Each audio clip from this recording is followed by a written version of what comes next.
है कि उसके घर के फ्लोर पर पानी आ रहा है। खिड़की की तरफ देखने पर पता चलता है कि खिड़की से भी पानी अंदर घुसने लगा है। ये देखकर वो काफी हैरान रह जाती है क्योंकि वो उस बिल्डिंग के 3rd फ्लोर पर रहती है। तीसरी मंजिल तक पानी पहुंच जाना कोई नॉर्मल बात नहीं है। अचानक उसे सुनाई देता है कि बिल्डिंग के माइक पर अनाउंसमेंट हो रही है कि 3 मंजिल तक पानी पहुंच चुका है, इसलिए जितना जल्दी हो सके सबको ऊपर के फ्लोर्स पर जाने के लिए कहा जा रहा है। साथ ही एक और बात बताई जाती है कि पूरी बिल्डिंग में कहीं भी इलेक्ट्रिसिटी नहीं है, इसलिए नेचुरली लिफ्ट बंद हो गई है। ऊपर जाने के लिए सबको सीढ़ियों का इस्तेमाल करना होगा। ये सुनकर आना बिना देर किए अपना जरूरी सामान पैक करना शुरू कर देती है। लेकिन उसी वक्त हर तरफ पानी देखकर सियोंग स्विमिंग के लिए अपनी माँ को बहुत परेशान कर रहा था। चारों तरफ के हालात देखकर आना पहले से ही बहुत टेंशन में थी। ऊपर से सियोंग की ऐसी जिद पर उसे गुस्सा आ जाता है और वो उसे काफी डांटती है। इसके बाद वो जल्दी जल्दी अपना जरूरी सामान और कपड़े बैग में भरने लगती है। तभी उसके फोन पर एक कॉल आता है। फोन रिसीव करने पर दूसरी तरफ से एक आदमी कहता है, क्या आप डार्विन कंपनी की मैनेजर आना बोल रही हैं? क्या आपके फ्लोर पर पानी घुस गया है? आना जवाब देती है, हाँ। तब वो आदमी कहता है, तो कुछ ही देर में आपका पूरा फ्लोर डूब जाएगा। आप जितना जल्दी हो सके वहाँ से निकलकर ऊपर के फ्लोर्स की तरफ आइए। मैं ऊपर ही हूँ, मैं आप लोगों को रेस्क्यू करने आया हूँ। और हाँ,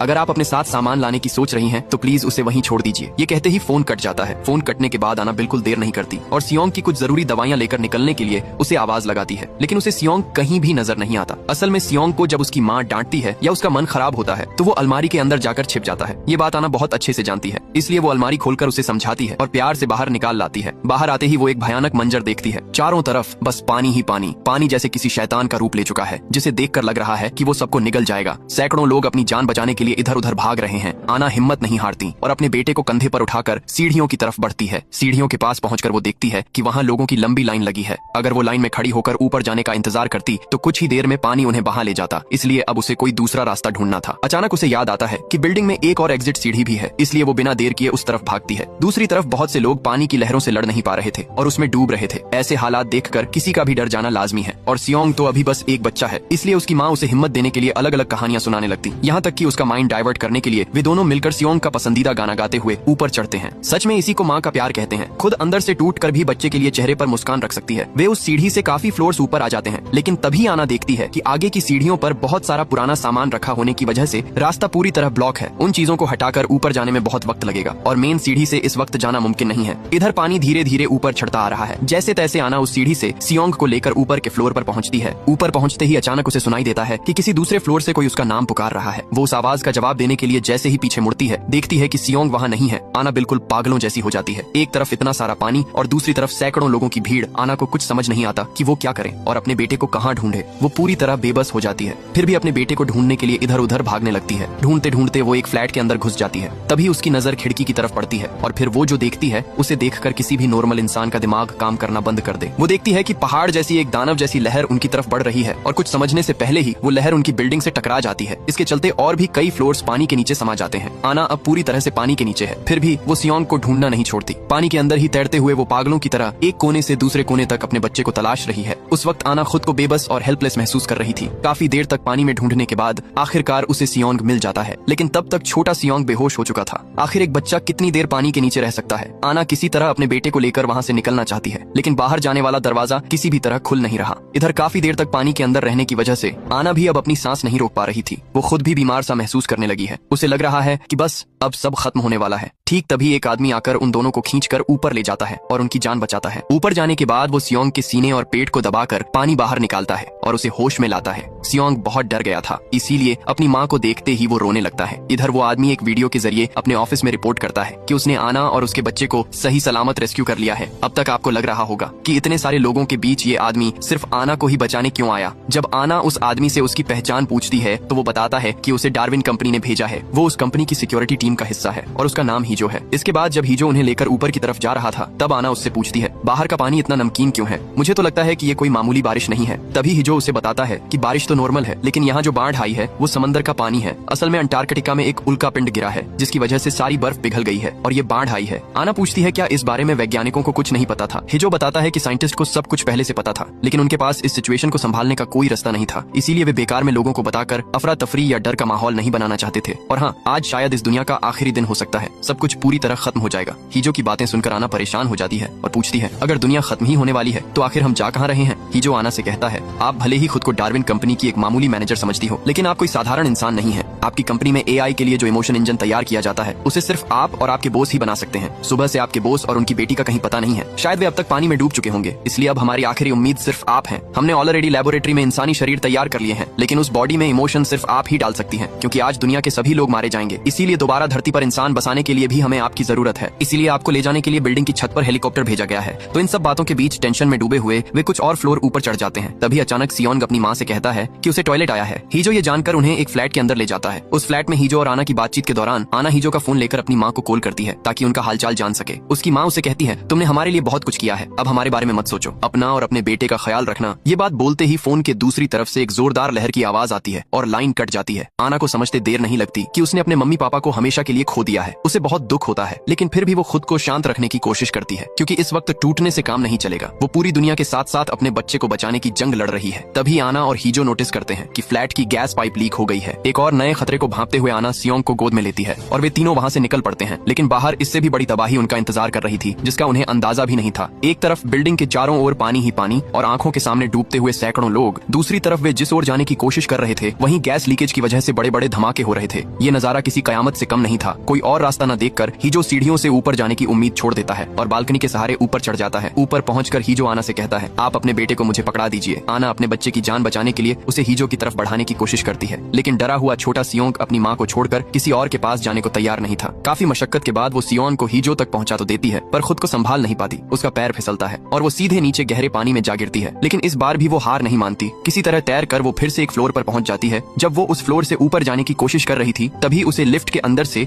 एक बच्चे के रोने की आवाज आती है। वो लिफ्ट के पास जाती है तो देखती है कि लिफ्ट बंद पड़ी है। इसी बीच उसकी नजर दो आदमियों पर पड़ती है जो इस मुसीबत का फायदा उठाकर अपार्टमेंट्स में चोरियां कर रहे हैं। क्या अजीब हालत है, जहाँ लोग जिंदगी और मौत के बीच लड़ रहे हैं। खैर, आना लिफ्ट में फंसे बच्चे को बचाने की बहुत कोशिश करती है, लेकिन तभी एक और तेज लहर आकर उसकी सारी कोशिशों पर पानी फेर देती है। ऐसे हालात में अचानक उसकी आंखों के सामने उस काली रात की यादें ताजा हो जाती हैं, जब वो सियोंग और उसका पति कार एक्सीडेंट की वजह से पानी में डूब गए थे। उस दिन वो सियोंग को तो बचा पाई थी, पर अपनी आंखों के सामने अपने पति को खत्म होते देखा था। कैसी किस्मत है, उस रात भी पानी था और आज भी वो पानी के नीचे है। और सियोंग खतरे में अपने बच्चे के बारे में सोचकर वो फिर से ऊपर के फ्लोर्स की तरफ चढ़ना शुरू कर देती है। इस तरह वो 18वें फ्लोर तक पहुंच जाती है, लेकिन उसे जाना है बिल्डिंग के 30वें फ्लोर पर। तभी हिजो उसके सामने आता है और बताता है कि सियोंग बहुत बीमार हो गया है। ये सुनकर आना पागलों की तरह अपने बेटे की तरफ भागती है। असल में सियोंग का शुगर लेवल गिर गया है। आना को कुछ समझ नहीं आ रहा कि वो क्या करे। उसका दिमाग काम करना बंद कर देता है, क्योंकि खुद को और बच्चे को बचाने के चक्कर में वो काफी पहले ही पानी के नीचे सियोंग की दवाइयां खो चुकी है। आना सियोंग को लेकर भागने लगती है। तभी हिजो पीछे से कहता है, आप इतनी पागल क्यों हो रही हैं? सियोंग को लेकर इतनी चिंता करने की क्या जरूरत है? आप तो जब चाहें सियोंग की एक कॉपी बना सकती हैं। उसके सारे इमोशंस आपके पास हैं, उसके पूरे ब्रेन का बैकअप भी आपके पास है। अब खामखा इसके पीछे वक्त बर्बाद करने से हमें कोई फायदा नहीं है। एक तरफ बच्चे की ये हालत और दूसरी तरफ हीजो की ऐसी अजीब बातें सुनकर आना को बहुत गुस्सा आता है। वो भागते हुए अपने बेटे को लेकर एक फ्लैट में जाती है। जैसे तैसे कुछ चीजों को मिलाकर एक दवाई तैयार करती है और सियोंग को पिलाती है, जिससे थोड़ी देर में सियोंग की हालत सुधरने लगती है। मूवी के इस सीन में हम देखते हैं कि जब आना सियोंग के कपड़े साफ कर रही होती है तो उसे अचानक बाहर धूप चमकती हुई दिखती है।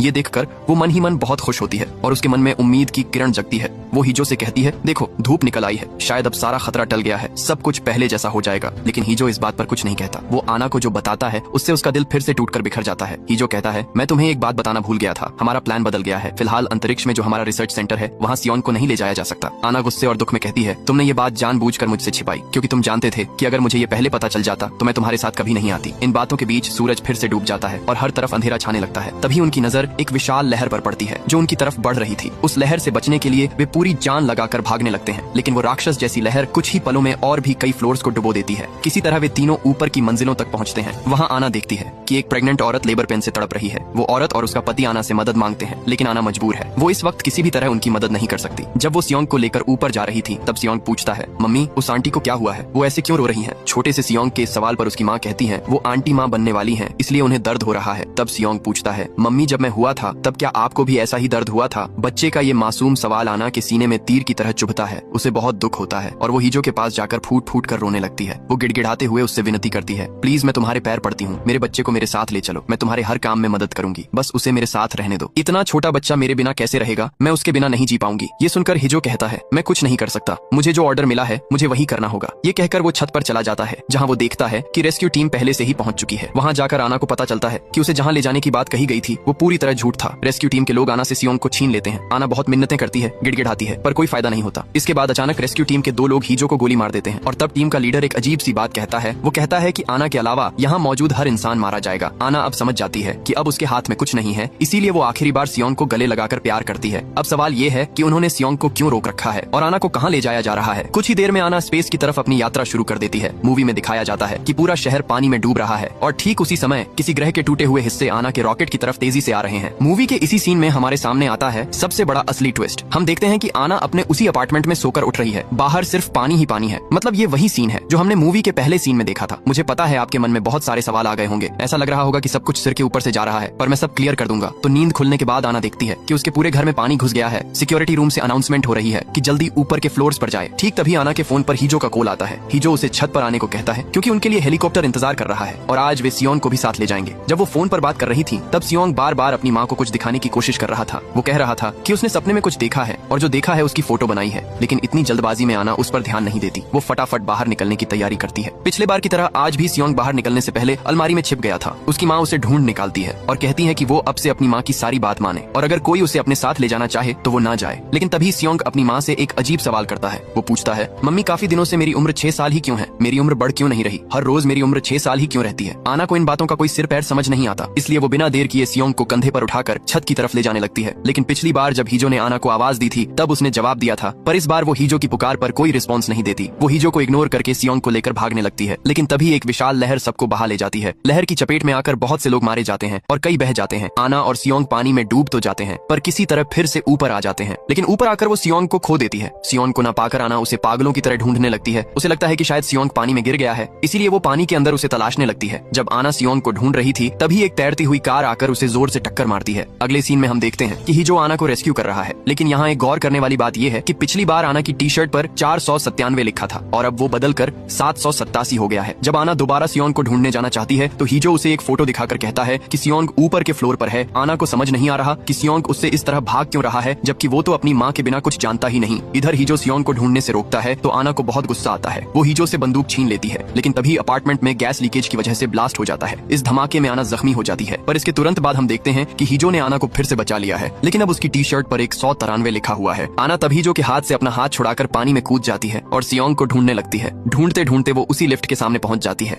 जहां पिछली बार उसने एक लड़की के रोने की आवाज सुनी थी। आना को एहसास होता है कि वो लड़की वहां फंसी हुई है। उसे याद आता है कि यही सेम चीज उसके साथ पहले भी हो चुकी है, पर उस बार वो लड़की को बचा नहीं पाई थी, इसलिए इस बार वो उसे बचाने की और भी ज्यादा कोशिश करती है, लेकिन फिर से नाकाम रहती है और हम देखते हैं कि आना धीरे धीरे पानी के नीचे डूब रही है। अगले सीन में आना फिर से उसी लिफ्ट के सामने उस लड़की को रेस्क्यू करती हुई दिखती है, लेकिन अब उसकी टी शर्ट पर 4007 लिखा है। इस बार बहुत कोशिशों के बाद आना उस लड़की को बचाने में कामयाब हो जाती है। वो लड़की को एक बुजुर्ग कपल के पास पहुंचा देती है क्योंकि वो उनकी ही पोती है। अब सवाल ये है कि आना को कैसे पता चला कि यही उसके ग्रैंड पेरेंट्स हैं। आना उस लड़की से पूछती है, क्या तुमने सियोंग को कहीं देखा है? लड़की जवाब देती है, जब मैं लिफ्ट में फंसी थी तब मैंने 2 लोगों को सियोंग से बात करते सुना था। आना उसकी बात सुनकर आगे बढ़ती है तो उसे वहीं 2 लड़के मिलते हैं जो चोरी कर रहे थे। आना ने इन्हें पिछली बार भी देखा था। उन लड़कों के साथ उसकी हाथापाई होती है। तभी हीजो आकर उन लड़कों को पीटना शुरू कर देता है। जब उनसे सियोंग के बारे में पूछा जाता है तो वे बताते हैं कि उन्होंने सियोंग को देखा जरूर था, पर उसे मारा नहीं। हीजो गुस्से में आकर उन्हें पानी में फेंक देता है। इसके बाद आना जब फिर से सियोंग को ढूंढने के लिए आगे बढ़ने लगती है तो हीजो उसे रोक कर कहता है कि कुछ ही देर में रेस्क्यू टीम यहाँ आ जाएगी और वे ही सियोंग को ढूंढ निकालेंगे। लेकिन आना उससे रिक्वेस्ट करती है कि रेस्क्यू टीम के आने से पहले वे खुद सियोंग को ढूंढे। आना के बात करने के अंदाज से हीजो को कुछ शक होता है क्योंकि आना उससे ऐसे बात कर रही है जैसे उसे बहुत पहले से जानती हो। अगले सीन में दिखाया जाता है कि आना एक दीवार पर पेंट से कुछ ड्रॉ कर रही है, पर इस बार भी नोटिस करने वाली बात यह है कि उसकी टी शर्ट पर 7793 लिखा है। अब आना ऊपर के फ्लोर पर जाती है तो देखती है कि उस प्रेग्नेंट महिला ने बच्चे को जन्म दे दिया है। ये देखकर आना अपना कोट उतारकर उस महिला को दे देती है। वहाँ से जाते वक्त आना सुनती है कि वो महिला अपने पति से कह रही है कि उसने सपने में देखा था कि पूरा शहर सुनामी में बह गया है, लेकिन वे बच गए हैं। ये सुनकर आना को याद आता है कि सुबह सोकर उठने के बाद सियोंग ने भी उससे कहा था कि उसने सपने में कुछ देखा है और उसने उसे अपने टैब पर ड्रॉ करके आना के फोन पर भेज दिया था। आना जैसे ही अपना मोबाइल चेक करती है वो तस्वीरें देखकर हैरान रह जाती है। यहाँ हमें पता चलता है कि पहली बार जब सियोंग बेहोश हो रहा था तब उसने आखिरी जो मंजर देखा था उसे ड्रॉ करके अपनी माँ के फोन पर भेजा था। और सबसे हैरान करने वाली बात ये थी कि उसने वही सेम फोटो एक बार नहीं बल्कि हजारों बार भेजी थी। कहानी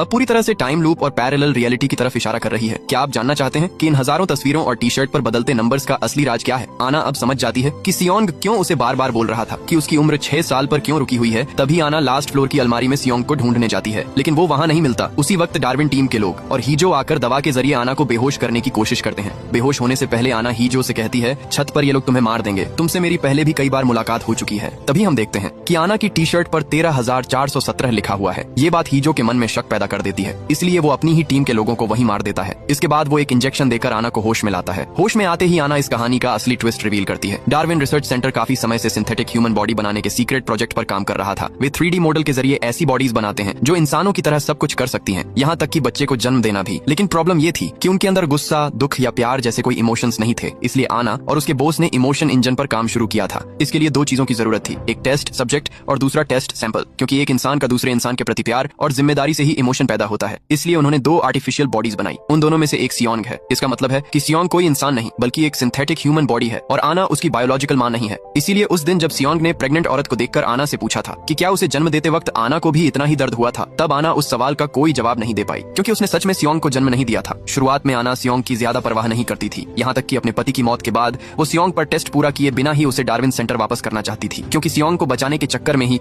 उसने अपने पति को हमेशा के लिए खो दिया था। उनका काम बस एक तय समय तक इन टेस्ट्स के जरिए डाटा कलेक्ट करना था और फिर उसे रिसर्च सेंटर भेजना था। उनका प्लान था कि इसी डाटा से वे इमोशन इंजन को प्रमोट करेंगे और बाद में उस AI इमोशन को सिंथेटिक बॉडीज में इस्तेमाल करेंगे। लेकिन पूरा काम खत्म होने से पहले ही उन्हें पता चला कि अंटार्कटिका में एक विशाल एस्टेरॉइड टकराने वाला है। इसकी वजह से पूरी दुनिया में एक महासुनामी आएगी जो मानव जाति का नामो निशान मिटा देगी। समय कम होने की वजह से डार्विन लैब से सियोंग का डाटा कलेक्ट करने के लिए लोग भेजे जाते हैं और रिसर्च के लिए आना को भी उनके साथ जाना पड़ता है। लेकिन जाने के वक्त जब उनका स्पेस शिप एस्टेरॉइड के टुकड़े से टकराकर तबाह हो जाता है तो आना बुरी तरह जख्मी हो जाती है। मौत को करीब देखकर आना एक बड़ा फैसला लेती है, क्योंकि टेस्ट सैंपल तो मिल चुका था लेकिन टेस्ट सब्जेक्ट नहीं मिला था। इसलिए वो खुद एक माँ के तौर पर इस एक्सपेरिमेंट का टेस्ट सब्जेक्ट बनने के लिए तैयार हो जाती है। इस फैसले के बाद उसकी मेमोरी को AI सिस्टम में ट्रांसफर कर दिया जाता है। फिर सियोंग को उसे छिपा दिया जाता है। पूरा सेटअप इस तरह किया जाता है जहाँ आना का काम होगा हर खतरे और रुकावट को पार करके सियोंग को ढूंढ निकालना। जिस दिन वो सियोंग को ढूंढ लेगी उसी दिन इमोशन इंजन का काम पूरा होगा और जब तक वो उसे नहीं ढूंढ पाती ये सिस्टम बार बार रिफ्रेश या रिस्टार्ट होता रहेगा। मतलब कहानी हर बार उसी सुनामी वाले दिन से फिर से शुरू होगी। इसीलिए हमने इस मूवी में सुनामी वाले दिन को बार बार रिपीट होते देखा है। और ये कितनी बार रिपीट हो रहा है ये जानने के लिए आना की टी शर्ट का नंबर बार बार बदलता रहता है, क्योंकि वो एक बार भी सियोंग को नहीं ढूंढ पाई थी। लेकिन वो सियोंग को क्यों नहीं ढूंढ पा रही थी, इसके पीछे एक बहुत बड़ा राज था।